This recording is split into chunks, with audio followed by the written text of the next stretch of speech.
Hi, I'm Professor Larry Louie, and I'm looking forward to working with you over the next 3 weeks on our class on budgeting and forecasting with Excel.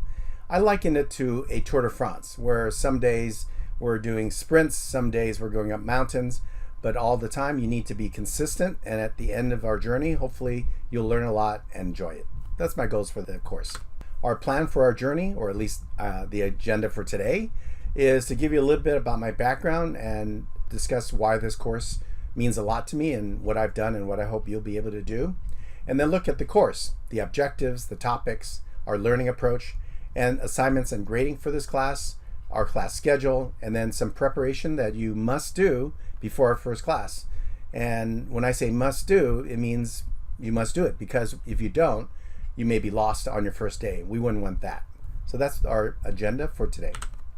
So my background is I went from the left side back in 1965 to the right side in 2014. I'm obviously still here. I'll discuss why these pictures mean so much to me and what happened in the middle with a question mark.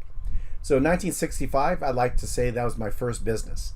I was working with two partners, my sister Pam and my cousin Ronnie, and I was supervised by my mom and my uncle. You can see them behind the glass door there. That's in Chinatown, San Francisco. We were selling confetti to revelers on New Year's Eve, and they'd buy a bag for 25 cents, sprinkle confetti in the air or toward other people and say, Happy New Year. Well, at the end of that night, we had divvied up our results and we had positive cash flow. We had no customer complaints. All the partners got along. And I said, damn, this business stuff is easy. Well, it turns out not to be that easy, but it was my first legitimate business experience as being an entrepreneur. I was born and raised in San Francisco, went to UC Berkeley for my undergrad in accounting and finance.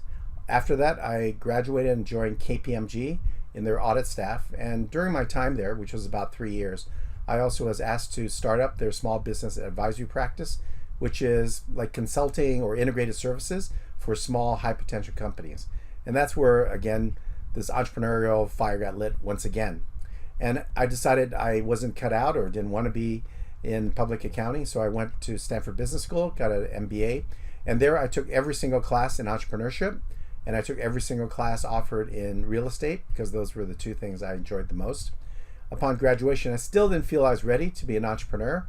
I joined Bain & Company in their strategic management consulting business. I went to the partner in charge of scheduling, and I said, I'd like to work for all your small clients. And he had a big smile on his face. He goes, great, because every other one of your classmates wants to come and work on the big name clients. And so although I worked on big name clients because that's what the clientele of Bain looks like, but I was able to work with many small businesses. One was a new venture exploration for a serial entrepreneur. So I enjoyed my time in consulting with Bain. But after that, I never worked for a large company again. I was in commercial real estate for 10 years as CFO and chief operating officer and general partner. I had a small software company, and you guessed it, commercial real estate. And I had a venture called Alibris, where we had a startup venture backed, and we rode the big wave of the dot-com era. And I started teaching in 2001 at the University of San Francisco to try it out, and I loved it. So I never went back to working at Alibris or anywhere else. So I spent about 9 years at University of San Francisco, then joined HALT in 2010 when we first started the school in San Francisco. And I've been here ever since. I've served as an adjunct professor, and an associate dean, a dean, and now I'm back to faculty. And it's been a great ride for me, and I've enjoyed it thoroughly. This picture on the bottom right is one of my fondest memories. The guy in the middle is Ivalio, we call him Ivo, and he was from Bulgaria.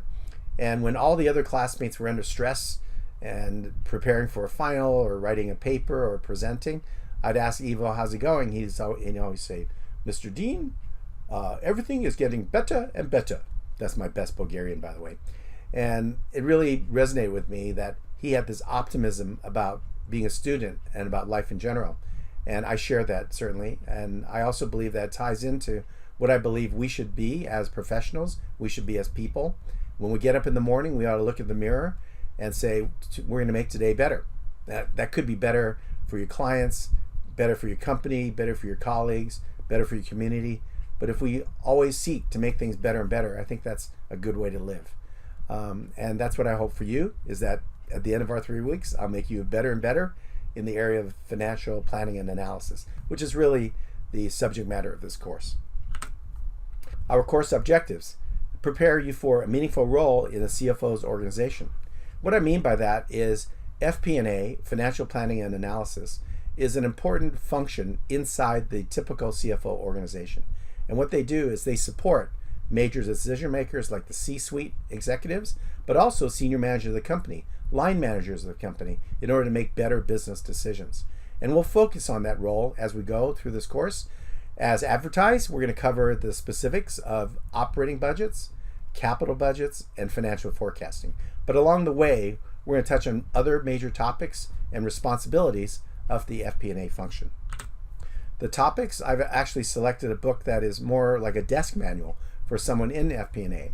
And it has the topics that I'm going to cover in the course, but it doesn't look like a typical textbook. And I hope you pick it up because we'll use it throughout the course.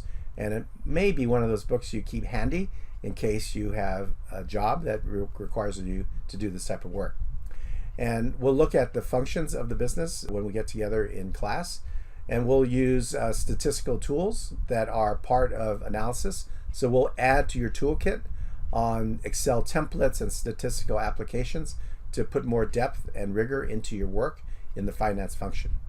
We'll look specifically at operating budgets, which is the annual budget, profit and loss for the year or the next year, and all the buildup from the department level and cost center level to arrive at a master or operating budget. The capital budget are really investments. They're investments that span more than 1 year. They tend to be very large in dollar amount, very important strategically. So this is a critical function for any company and one where FP&A does get involved. And finally, we'll look at approaches to risk assessment and estimation. We'll learn that preparing a spreadsheet isn't the end of the story. We need to assess what are the weaknesses of that model. What are the risks that may go well or go badly if reality starts rolling on you? And how do we estimate the magnitude of the risk inside of projects? So those are the topics for the course.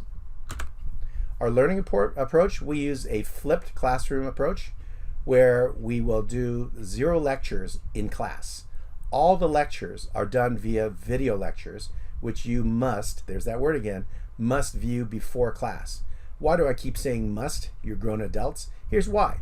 Because we will cover in our workshops the discussion of things that aren't clear. We're going to do exercises. They might be simple problems or more complex exercises or perhaps case study types of work in class. So when we're together, we're working the material. So if you come prepared by watching a video, we apply it the very next day or a couple of days after you view the video.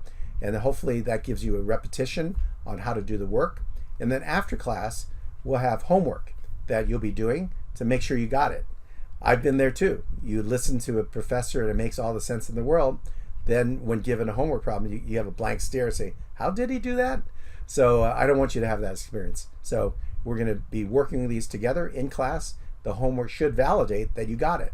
And that's our learning approach. Then we approach and we repeat it again. The assessments are as follows. The homework is 20%, team project is 20%, final assessment is 60%. Now notice that homework is 20%. I don't mind, in fact, I kind of like it when students work on it together. Now I want you to learn it on your own first, if you can, then ask friends to fill in the gaps for you. And you get something out of it because now you're learning how to solve it immediately. Your friend who's helping you also benefits because by explaining it, they actually learn it better and they grasp the material even better. Because doing it is one thing, but explaining it to another person is another thing. So homework is like found money. You should be able to do these well because you'll have time to do that and you have all the help, hopefully, among your colleagues to do them well. Team project is on a company where we're doing some of the application of FP&A concepts to a real life company that you will pick. So that's the team project. Again, you're working with a team. You should work with it collaboratively. Everyone should contribute, no free riders, but in the process, you'll learn how to do those particular elements of that project. And our final assessment is a take-home, and we call it a summative assessment. And what that means is it's summative, it's cumulative of the main learning from this course. There is no time pressure because it's not a timed exam, but it is individual. You are not to do this in a team, because in the end, when you graduate and you're in your job, you're going to look around, they won't be there. This is something to prove to yourself and me that you understood the material and can demonstrate knowledge of the skills that we're going to learn in this class. Here's our class schedule. As mentioned, we're going to be running hard for 3 weeks. And during that time frame, we'll be learning material, you'll be doing homework. Then we have these 2 major elements of the course is a team project, but don't wait till the night before to do the project. As we go, we're going to be doing certain exercises and analytical techniques. And picking a company early will allow you to build the project as you go. That's the design of this course. So if I'm describing something like financial analysis, we're going to do work together in class doing financial analysis of a real company, and your team can use those immediately if you choose to apply those same techniques to your project company. Or you can wait a bit and do them later on. But the point is that along the way, we'll be doing things that we'll ask you to do in your project for the company of your choice. So that's the team project. So I certainly don't recommend that you wait till the night before it's due, because guess what? There's a summative assessment right behind it. So that's the best way to go through the next few weeks together, is stay on top of the videos, get engaged in class so you understand the material that enables you to do the homework well. As we hit the topics that are elements of the paper, you can, if the team decides to do so, apply it together to your project. So as you go, you're building the elements of your overall project. Then after last day of class, finish up the last homework, wrap up your project, and then take on the summative assessment, which is designed to be a 3-hour exercise. But again, it's not timed, so you can take your time on it, right? But that's the design of this course. So the preparation for the first class, guess what? Watch the videos. And what's that word? Must. You must watch it, because we're going to go right in and hit the ground running, or I guess on our bikes and ride on the very first day. The required book, as mentioned, is this financial planning analysis book. It's a very reasonably priced book because it's not priced like a textbook. It's priced like a nonfiction book that someone would have at their desk. So it's $56 for ebook, $46 for hardcover. And I recommend that you start thinking about companies you would like to analyze, and you can pick up team. I won't assign teams. There's a Google sheet in my courses that will help you meet people or get together with people you may know. And I know this course will have people from other campuses other than Boston or London. So look at that sheet as a way to form your teams. And some of those questions might help with the logistics and also shared interest. So do that. We won't really need that for the first couple of days, but the sooner you get it together, the more quickly we can get underway. And start thinking about a publicly traded company. And that'll be due during class number 3. So again, we have a couple of days for you to form your teams and for you to discuss what company you want to analyze. But starting in around class 3, we're going to start hitting it where the work we do will be directly applicable to your project. So it serves your interests to decide soon. All right. So I'm looking forward to seeing you guys in class. And let's go with stage 1. I guess I should be calling it session number 1.